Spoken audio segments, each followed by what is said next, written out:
وعلى آله وصحبه ومن دعا بدعوته والتزم بطريقته وترسم خطوه وجل العقيدة الإسلامية أساسا في الرد ومقياسا أعماله ومصدر لأحكامه. Asyhadu an la ilaha illallah wa asyhadu anna Muhammadan abduhu wa rasuluhu la nabiyya ba'da. Wa qala Allah ta'ala fi kitabihil karim, a'udzu billahi minasy syaithanir rajim. Bismillahirrahmanirrahim. Wa ukhra lam taqdiru 'alaiha qad ahatallahu biha wa kana Allahu 'ala kulli syai'in qadir. Alhamdulillah, puji dan syukur senantiasa kita panjatkan tentu saja hanya pada Allah, Zat satu-satunya yang layak disembah, tiada Tuhan selain Dia, dan kepadanya lah kita akan dikembalikan pada satu saat yang tidak ada keraguan di dalamnya. Salam dan salam marilah semoga kita selalu curahkan dan limpahkan kepada baginda Nabi besar Muhammad sallallahu alaihi wasallam yang juga telah menunjukkan kita sebuah jalan yang kita pahami inilah jalan yang benar dan tiada jalan yang lebih benar daripada ini, dan sesungguhnya inilah jalan satu-satunya yang berujung pada surganya Allah. Dan kita berharap Bapak Ibu sekalian, teman-teman insyaallah dikasih oleh Allah, bahwa kita adalah orang-orang yang termasuk mengambil jalan ini tidak hanya ketika kita hidup, tapi juga saat kita wafat nanti. Alhamdulillah Bapak Ibu sekalian, senang sekali dapat bermuajah dengan Bapak Ibu sekalian. Dan pada hari ini kita insya Allah sedikit akan berbicara tentang seorang pemuda yang prestasinya melebihi daripada zamannya. Kita akan berbicara tentang seorang pemuda yang bernama Muhammad Al-Fatih, yang jarang sekali anak-anak muda pada zaman sekarang mengenalnya Bapak Ibu sekalian. Karena yang sekarang dikenal itu adalah kemudian Spider-Man, Iron Man, kemudian Superman dan sebagainya. Nama Muhammad Al-Fatih mungkin tidak ada dalam referensi akal daripada anak-anak muda, karena Muhammad Al-Fatih tidak diputarkan di bioskop-bioskop dan tidak muncul di komik-komik. Namun bisa saya sampaikan bahwa ini adalah tokoh nyata, bukan tokoh non-fiksi seperti yang kemudian disampaikan dalam buku-buku ataupun film-film. Nah, kita akan sedikit berbicara tentang Muhammad Al-Fatih, dan sebelumnya saya perlu sampaikan satu hal tentang Islam yang namanya bisyarah Bapak Ibu sekalian. Jadi di dalam Islam ada satu hal yang kemudian berbeda dengan agama-agama yang lain Bapak Ibu sekalian, yaitu adalah namanya bisyarah. Bisyarah ini adalah apa? Bisyarah adalah sebuah kabar gembira, sebuah kemudian penyampaian dari Allah dan Rasul berkaitan masa depan yang dihadapi oleh kaum muslimin yang mereka nanti akan lihat. Jadi bisyarah adalah kabar gembira. Bisyarah adalah sebuah hal yang menyenangkan kaum muslimin yang datang daripada Allah dan Rasulnya. Misal, kalau kita bicara tentang bisyarah, bisyarah adalah misalnya ketika Allah menyampaikan kepada umat muslim surga, yang kemudian mengalir di bawah surga ini sungai-sungai dari air, sungai-sungai dari susu, segala macam yang indah yang dihadapi manusia, dipan-dipan yang bertelekan emas, kemudian mimbar-mimbar yang terbuat dari cahaya. Ini adalah salah satu yang dinamakan dengan bisyarah. Bagi laki-laki misalnya, bisyarah juga berarti bidadari-bidadari bermata jeli, yang kabarnya kalau betisnya saja tersingkap itu sudah bisa buat kalah purnama manapun yang paling bagus di dunia. Itu adalah salah satu yang namanya bisyarah. Lah kalau gitu perempuan dapat apa? Perempuan akan dapat apapun yang mereka inginkan, apapun yang mereka minta insya Allah akan dapat. Kalau gitu saya minta suami saya nggak poligami, boleh, nanti coba minta aja gitu kan ya.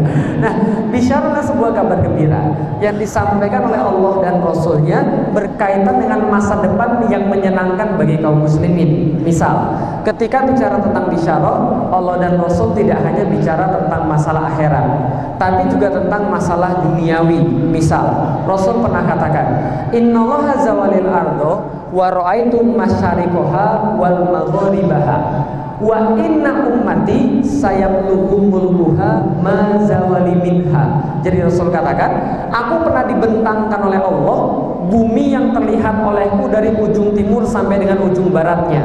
Lalu Rasul berkata, dan nanti umatku ini akan menguasai segala yang aku lihat dari ujung timur sampai ujung barat. Berarti itu adalah sebuah bisyarah bahwa Islam akan menguasai dunia, Bapak Ibu sekalian. Bayangkan Bapak Ibu sekalian, ada yang bilang Islam akan menguasai dunia dunia pada awal abad ke-7, di mana Islam pada saat itu baru segede Madinah doang, baru sebesar Madinah aja. Kira-kira kalau ada orang bilang Islam akan menguasai dunia, padahal wilayahnya baru se-Madinah aja, kira-kira apa yang dikatakan pada orang tadi? Gila, stres, ngimpi, ngayal, gak mungkin. Itu yang dikatakan pada orang yang berbicara tentang bisyarah. Betul, itulah kemudian yang terjadi ketika orang berbicara tentang bisyarah. Pasti akan dibilang sebagai orang gila, halusinasi dan sebagainya.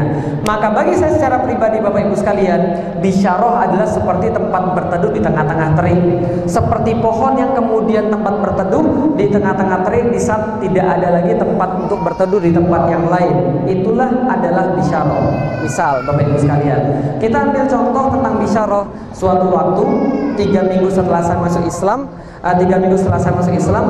bapak saya pernah tanya pada saya begini, Bapak Ibu sekalian, "Lik, kenapa kamu masuk Islam?" Saya katakan, "Saya masuk Islam karena Islam adalah agama yang paling sempurna." Bapak saya tanya lagi, "Maksudmu sempurna itu seperti apa?" Saya katakan, "Karena Islam adalah satu-satunya agama yang pakai akal, karena agama yang lain tidak diterima dengan menggunakan akal."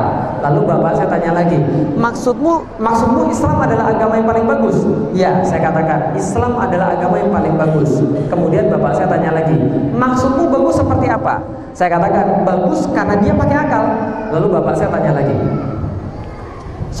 lalu bapak saya tanya lagi, "Menurutmu yang lebih miskin orang non muslim atau yang muslim?" Yang mana Bapak Ibu sekalian? Yang lebih miskin non muslim atau yang muslim? Muslim. Yang lebih banyak nggak makan non muslim atau yang muslim? Muslim. Yang lebih banyak nggak sekolah non muslim atau yang muslim? Muslim. Itu berarti katamu yang bagus. Yang hilang sendal di masjid siapa? Muslim atau yang non muslim? Muslim. Maka kata bapak saya, berarti ini bukan agama yang bagus. Saya katakan, Islam dan Muslim itu berbeda. Islam itu satu sisi dan Muslim adalah sisi yang lain. Dan yang kita lihat sekarang adalah Muslim yang tidak terapkan Islam sama sekali, sehingga mereka jadi seperti yang kita lihat sekarang. Lalu bapak saya tanya lagi, "Lalu apa yang mau kamu perbuat?" Saya katakan, saya akan merubah umat-umat Muslim agar kemudian mereka mendekap Islam sebagaimana yang mereka lakukan pada zaman dulu, sehingga mereka jadi sebuah umat yang jaya. Lalu bapak saya ketawa. Lalu dia tanya begini, "Menurutmu umat Muslim di dunia ada berapa?" Saya katakan, lebih daripada 1,7 miliar. Lalu bapak saya tanya lagi, "Di antara 1,7 miliar ini, berapa orang-orang yang kayak kamu dan teman-temanmu ini yang yakin bahwa Islam akan bangkit lagi?" Saya katakan, dari zaman dulu sampai dengan zaman sekarang, enggak lebih daripada 3%. Hanya 3% mungkin orang yang benar-benar paham Islam, kemudian mau membela Islam dan mau memperjuangkan Islam. Enggak lebih daripada 3%. Bapak saya lalu bilang begini, 3% lawan 97%. 3% mau merubah yang 97. Gak mungkin secara logika matematik 3% bisa merubah 97. Yang ada 97 yang merubah 3%. Saya katakan betul, secara logika gak mungkin. Sayangnya Tuhan saya gak pakai logika matematik. Logika Tuhan saya sederhana, kun fayakun. Ketika dia pengen terjadi, maka terjadilah. Maka itulah logika Tuhan saya. Dan kalau saya nggak merubah satu orang, mustahil saya bisa merubah sebanyak itu orang. Maka saya katakan, untuk itulah saya berjuang, Bapak Ibu sekalian. Karena kalau tanpa bisyarah, kita rasanya sudah mulai putus asa dalam perjuangan ini, Bapak Ibu sekalian. Kenapa putus asa? Bayangkan Bapak Ibu sekalian, 3 jam kita kemudian ngomong. Nggak usah 3 jam, 3 hari 3 malam kemudian kita ngoceh, kita ngomong tentang Islam, kita kemudian menyadarkan orang, suara habis, kemudian terkapar, sakit gara-gara kemudian nggak istirahat. Yang sadar cuma berapa orang? 3 orang, 4 orang, 5 orang. Tapi sekali TV menayangkan sesuatu yang salah, ribuan orang bahkan jutaan orang termurtadkan secara dia tidak sadar, Bapak Ibu sekalian. Termurtadkan secara pemikiran. Misal, ketika kemarin ada seorang yang namanya Irsad Manji datang ke Indonesia, dia bilang kerudung itu nggak penting karena don't judge the book by its cover. Jangan kemudian kita lihat isi buku dari covernya, dari covernya. Yang penting itu bukan luarnya, yang penting itu dalamnya. Yang penting itu jilbabin hati, bukan jilbabin di luarnya. Kayaknya ucapannya benar, tapi kalau kita ikuti itu sesat beneran, kan itu kan ya. Nah, tapi kita nggak lihat. Bagi kita, kalau seandainya kita bicara logika, kayaknya perjuangan kita nggak mungkin menang, Bapak Ibu sekalian. Mereka punya kekuatan, mereka punya duit, kita nggak punya duit, dan kita nggak punya kekuatan. Maka kalau kita nggak punya bisyarah, rasanya saya sudah nyerah dari dulu ketika saya nggak punya bisyarah. Apa yang membuat saya tetap dakwah? Karena saya punya bisyarah, Allah dan Rasul pasti akan memenangkan. Allah dan Rasul pasti akan kemudian membuat menang kaum muslimin. Itulah keyakinan pada bisyarah yang membuat saya secara pribadi tetap waras di tengah-tengah orang-orang yang kemudian mulai yang tidak waras. Ketika yang wajib malah dicemooh, yang kemudian yang maksiat malah dipuja dan dipuji, kan gitu kan ya. Nah, kita bicara tentang bisyarah, maka saya perlu cerita sedikit tentang sebuah kondisi ketika umat Islam berada dalam masa-masa awal. Jadi gini Bapak Ibu sekalian, yang bisa ngelihat peta, ini adalah peta kondisi Islam ketika masa-masa awal. Jadi Islam pada masa awal itu sederhana. Islam muncul di Jaziratul Arab, sebelah kanan itu adalah kemudian kekuasaan Persia, dan sebelah kiri adalah kekuasaan Romawi. Sebelah kanan Persia sangat jago, sebelah kiri juga tidak kalah jagonya. Kiri dan kanan sama-sama teknologinya paling canggih. Arab di tengah-tengah. Tempat apa itu Arab Bapak Ibu sekalian?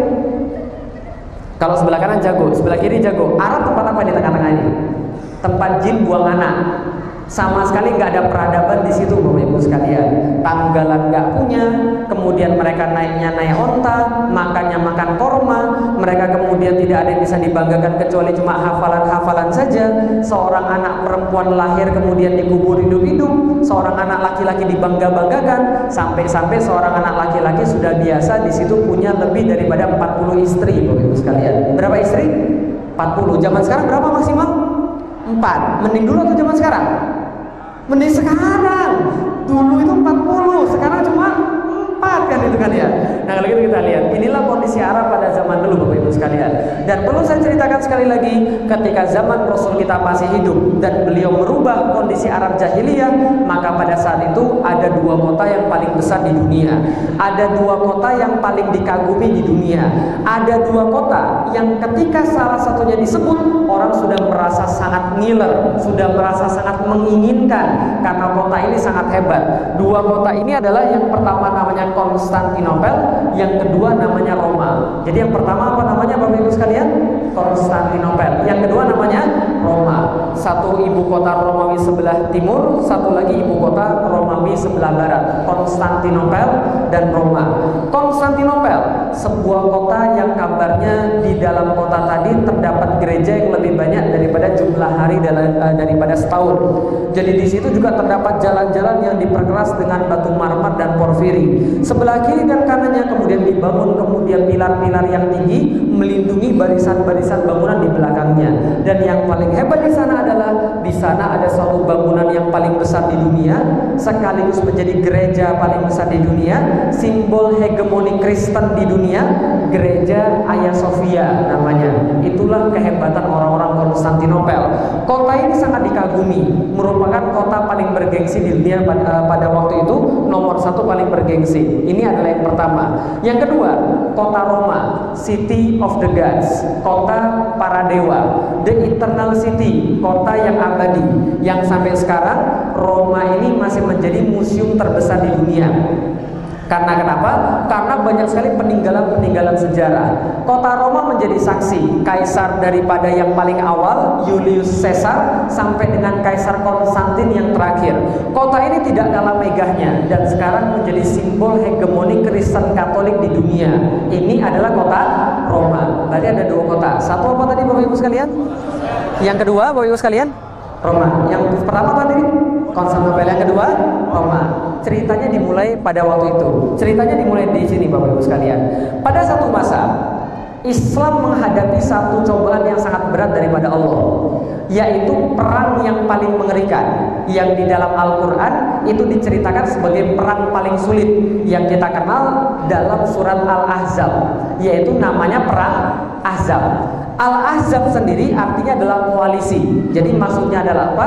Orang munafik, orang Nasrani, dan orang Yahudi, mereka berkoalisi, bentuk setgam.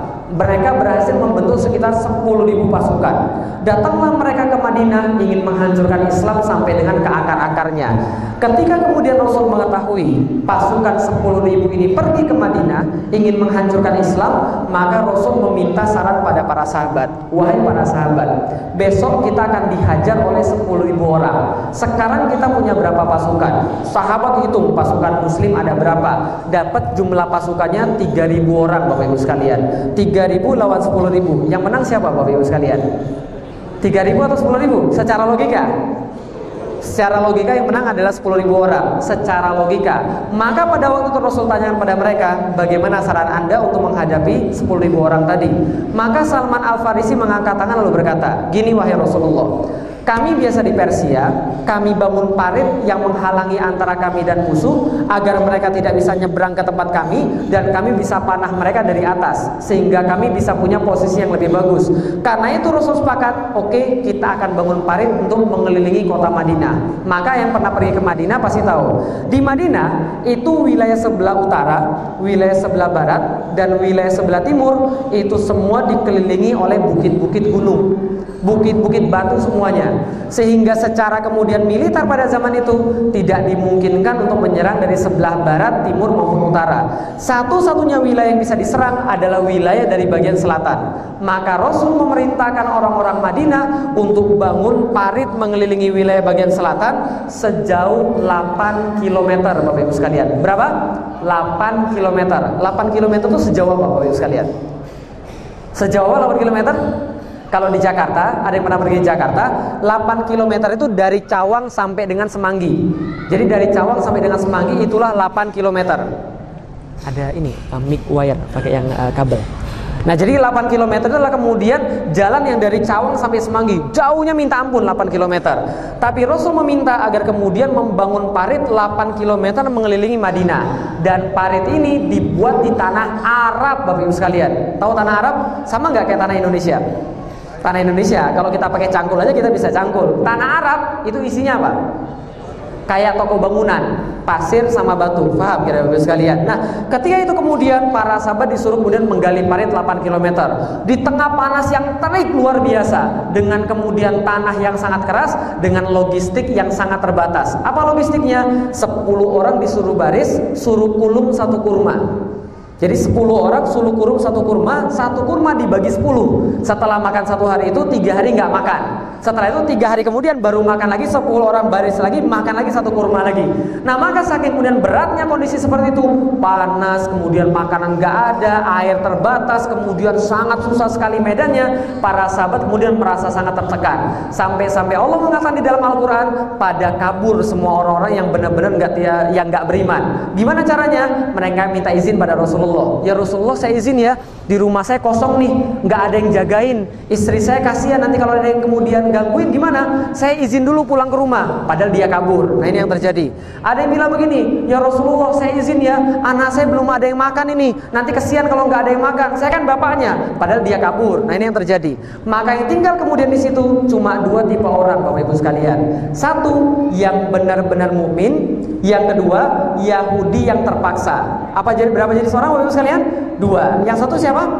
Yang benar-benar mukmin. Yang kedua, Yahudi yang terpaksa, Bapak Ibu sekalian. Nah, dalam kondisi itulah terjadi sesuatu yang sangat fenomenal. Ketika mereka lagi duduk bersama-sama Rasul, para sahabat, dan di situ ada orang-orang Yahudi yang terpaksa ikut menggali, ada sahabat yang kemudian tanya pada Rasulullah, "Ya Rasul, besok yang akan kita taklukkan terlebih dahulu Konstantinopel ataukah Roma?" Bayangkan Bapak Ibu sekalian. Besok mau melawan 10.000 orang. Pasukan mereka cuma 3.000. Parit belum selesai. Makanan terbatas. Tiba-tiba ada yang nanya, besok yang kita taklukkan terlebih dahulu Konstantinopel atau Roma? Apa kata orang Yahudi? Yahudi yang kebetulan di situ dengar kemudian bilang, apa tadi? Konstantinopel, Roma. Tercengang mereka. Lah kenapa tercengang? Kayaknya umat muslim sudah mulai gila ini. Lah kenapa sudah mulai gila? Mereka bayangin tentang Konstantinopel, mereka bayangin tentang Roma, sementara besok ini kita harus menghadapi pasukan-pasukan yang kita bahkan belum tahu apakah kita akan menang. Orang muslim sudah gila ini, gara-gara kena terik matahari, gara-gara kurang makan, mereka jadi menghayal tentang Konstantinopel dan tentang Roma. Seolah-olah kemudian Rasulullah mendengar tentang itu. Ada? Belum? Oke. Nah, seolah-olah kemudian Rasul mendengar tentang itu, maka kemudian Rasul sampaikan hadis yang lain lagi. Ternyata Rasul katakan, Madinah Hirokli tuftahu awalan. Yang akan kalian taklukkan terlebih dahulu adalah kotanya Heraklius atau Konstantinopel. Bayangkan Bapak Ibu sekalian. Tadi ditanya tentang Konstantinopel dan Roma. Itu aja sudah buat orang Yahudi merasa terpana. Ketika Rasul kemudian berbicara seperti ini, maka Yahudi lebih tercengang lagi dan bilang, "Hah? Apa? Konstantinopel?" Yang kata lu terlebih dahulu. Wajar aja umat muslim gila, bosnya juga gila. Nah ini yang kemudian dikatakan oleh orang-orang Yahudi. Rasul dihina dengan kata-kata gila, Rasul dihina dengan kata-kata sinting. Kenapa? Karena Rasul kita berbicara tentang masa depan yang menurut orang zaman itu nggak masuk akal, nggak masuk logika, yang nggak mungkin terlihat oleh mata. Tapi bagi kaum mukmin itu adalah sebuah bisyarah. Maka apa yang terjadi? Seterusnya adalah perang Al-Ahzab dimenangkan oleh kaum muslimin. Dikirimkan kemudian bala tentara berupa angin yang menghalau seluruh orang-orang kafir dari sana, dan akhirnya kaum muslimin menang. Dan muncul kemudian hadis yang lain lagi. Ini adalah hadis yang lain. La tusrahal Konstantinia fala ni'mal amiru amiruha fala ni'mal jaisu dzalikal jais. Akan kalian taklukkan Konstantinopel. Pasti kalian akan taklukkan Konstantinopel. La tuftahanal Konstantinia fala ni'mal amiru amiruha. Dan sebaik-baik panglima adalah panglima penakluknya, dan sebaik-baik pasukan adalah pasukan penakluknya. Bayangkan Bapak Ibu sekalian, seorang panglima yang dijamin Rasul pasti kemudian jadi yang terbaik, dan kemudian pasukan yang dijamin jadi yang terbaik. Berarti ini adalah pujian daripada Rasulullah. Kalau Rasul sudah muji, berarti ini pasti masuk surga. Kan gampangnya begitu.